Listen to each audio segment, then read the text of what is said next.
Assalamu alaikum guys, and welcome back to another video. And today I'm actually really excited because I have a special guest today, and she is me. So if you guys already know, those of you who watch my videos, she actually appears in a lot of my videos, and she is actually my best friend. And today's episode, or I don't know, video is very special because she will be doing my makeup and I will be telling you about the true crime case that I will be covering today. So, shall we begin? Yes, let's begin. Okay. So today's case is actually a very sad one, and it's a tragic case. And this is the case about Nabiha and Maliha Masud. So this case took place in England, South London actually. So Nabiha and Maliha Masud, they were actually two sisters and two brothers. And their mother, Rubina Masud, she was a single mother because their father had passed away 2 years prior to this incident. Their older brother was, I think, Zan. Zan was their older brother, and another brother, he was Junaid. His name was Junaid. So Maliha was youngest of all the siblings. She was 15 years old at the time, and her older sister, Nabiha, she was 21 years old at the time of the incident. And Nabiha was actually engaged to a person, I mean her fiance. So she was engaged, and her wedding was to be, her wedding had to take place in October of that year. And this incident that I will tell you about, it happened in 2009. So because they were living in the UK, and obviously they are Muslims, and we have this thing about our religion that we are not permitted to keep boyfriends. But Maliha, she was of that age, she wanted to have a boyfriend. And she was actually 14 years at the time when she met Akmal Mia. Akmal went to the same school as Maliha, and they both were of the same age, 14 years old. But their relationship was very, rocky. Sometimes they would split. They would just split, and then they would come back together. And this happened after a few months when they began the relationship. So obviously Maliha had to keep a secret from her family because in Islam it's not permissible to keep a boyfriend, and especially at that young age. And because Maliha was the youngest of her siblings, she was actually the spoiled baby, or as we say, ladli of the family.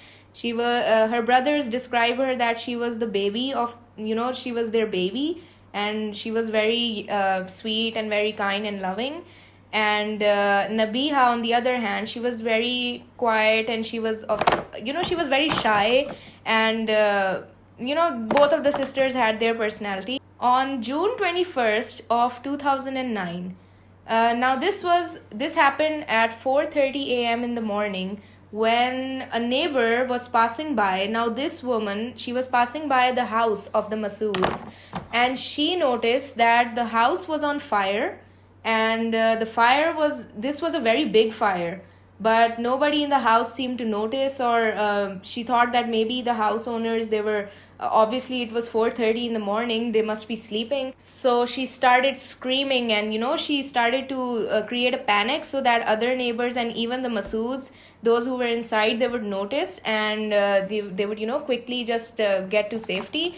And she also called 999. 999 is the helpline of the UK, I think. Now this fire, it appeared to have been started from downstairs, and it quickly turned into a huge fire, and it started to go towards the upstairs area. And all of the bedrooms, they were upstairs, and those who were in the upstairs bedrooms, they quickly opened their windows, and they had to jump out from the windows to get to safety. So the first to get to safety was their brother Zan. They all were woken up from the screaming neighbor. Zan, he quickly jumped out of the window from the house. The next to jump out of their window was their mother, Rubina. And quickly all the firefighters, they came to the scene. Maliha and Junaid, they were quickly rushed to the hospital. And when the firefighters, they came inside this house, Nabiha was actually curled up at the corner of her bedroom, and she had severe burns all over her body, and she also was rushed to the hospital. So Junaid also had he sustained serious burns, and Maliha and Junaid, they were both rushed to the special burn unit. And Maliha, she had severe carbon monoxide poisoning, and she also suffered from brain damage, and she also had, I guess, third degree burns all over her body. And the doctors, they were trying everything possible to reverse the effects of her brain damage. So she was kept on a ventilator, and obviously she was in the ICU. But sadly, she passed away 3 days after being in the ICU and being in a very critical condition. Also, Maliha Masud, she also passed away because she had severe burns all over her body.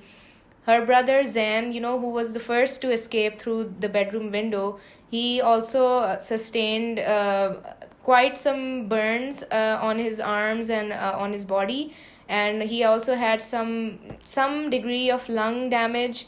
But he was the first one to be discharged from the hospital. And their mother, obviously, she sustained some injuries. She also was discharged. So the police, when they were involved, they kind of suspected that it cannot be an accidental fire. So they had a team of investigators set up, and they actually found traces of petrol on the outside of the house, outside the porch, on the porch of the house. Guys, I have to appreciate at this point, she's doing such a good job. Thank you. I mean, isn't this look amazing? So quickly, this turned from an accidental fire scene to a crime scene, because they suspected that this fire was not accidental and it must have a motive behind it. After a few days, the neighbors and all of the close family and relatives of the Masuds came to this house, and they all sort of gathered there to give their condolences. And even Maliha's boyfriend Akmal, he also came, and Akmal was crying and he was sobbing, and he was saying how much he loved Maliha, and how she was his angel, and stuff like that. And he was saying how much he loved her and he missed her, and who could have done this and stuff like that. So when the police and the investigators found traces of petrol on the porch of the Masud's house, all of the close relatives and the friends and family, and all of basically the people who were close to the Masuds, they were asked to come in and for routine investigation questions. Even Akmal, he was brought in. And okay guys, we are done with the makeup, and this is our final look. Okay, I'm gonna look in the mirror. Oh my god, it's amazing. Thank you. Wow, she does awesome makeup. Okay.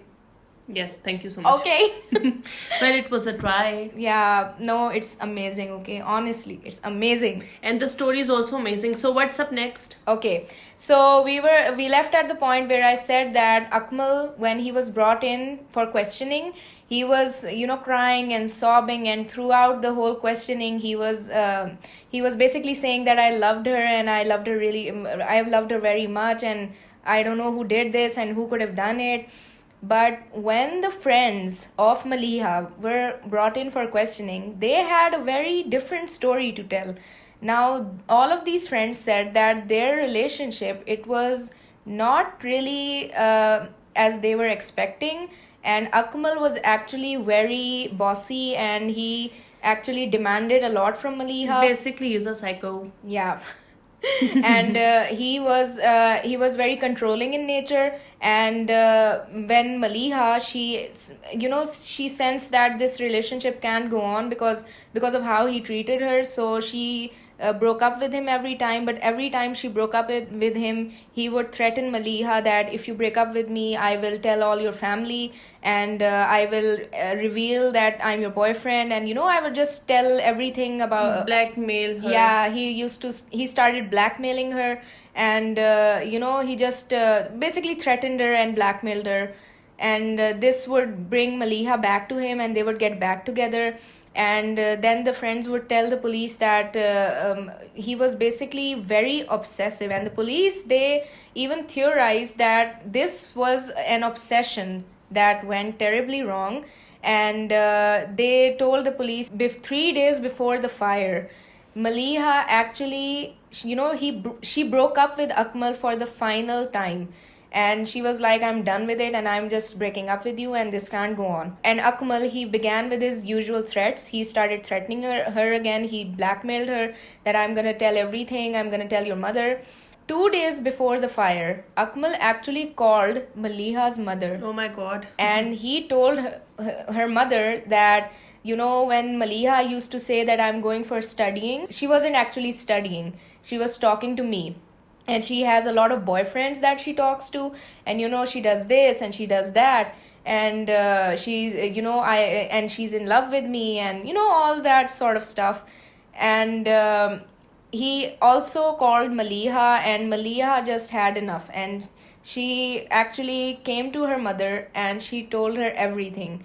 Maliha confessed everything to her mother that, you know, this Akmal, he's my boyfriend, and he's not my boyfriend anymore, and I don't know, he's scaring me. And you know, she was very scared, so she just broke down and she confessed everything to her mother. So when Akmal, he called her mother again, her mother Rubina, she actually told Akmal to, you know, just get lost, and this is not allowed in our religion, and she just hung up the phone. But after that, Akmal's threats started to come again. He threatened Maliha again.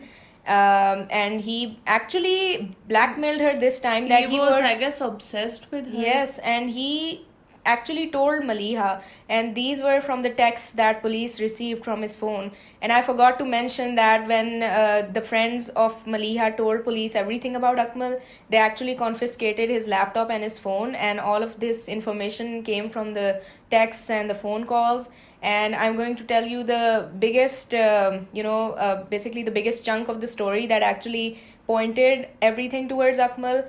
So in these texts, they also found that Akmal, before the fire, you know, like 1 day or maybe 2 days before the fire, he actually said to Maliha that I'm going to F up your family if you don't get back with me again. And now when they actually looked into his laptop, do you know what they found? What? They found that he had a background picture of the burned down house of the Masuds. And in his Google search history, before, or I think on the night of the fire, his Google history was how to burn down a house. Oh my god. And this obviously was very, very suspicious, and I think it was more than enough to, convict him. And also, his older cousin, Shahabuddin Chaudhry, he was his older cousin. He was 21 years old at the time. He was actually his accomplice, and he helped him, you know, to start the fire. And now Akmal, when he was, he was convicted, he actually blamed Shahabuddin for everything, that he was the one who started the fire. I had nothing to do with it. And, and Shahabuddin, he totally denied all these allegations, and he was like, no, it was Akmal's idea. And in reality, it was actually Akmal who started the fire, because he was the one who, you know, searched how to burn down a fire in the Google history. And basically, he was lying. Yeah, he was trying to get away. Also, a few days later, a shopkeeper, he actually came to the police and he said that I have some information that might help in this case. He said that on the night of the fire, 2 boys came in, and when he gave the description of these boys, it matched perfectly to Akmal and Shahabuddin. And he said that these boys came in and they bought petrol and matchsticks from his shop. And a few hours later, he heard that a fire had broken out, you know, in the neighborhood or in one of the houses.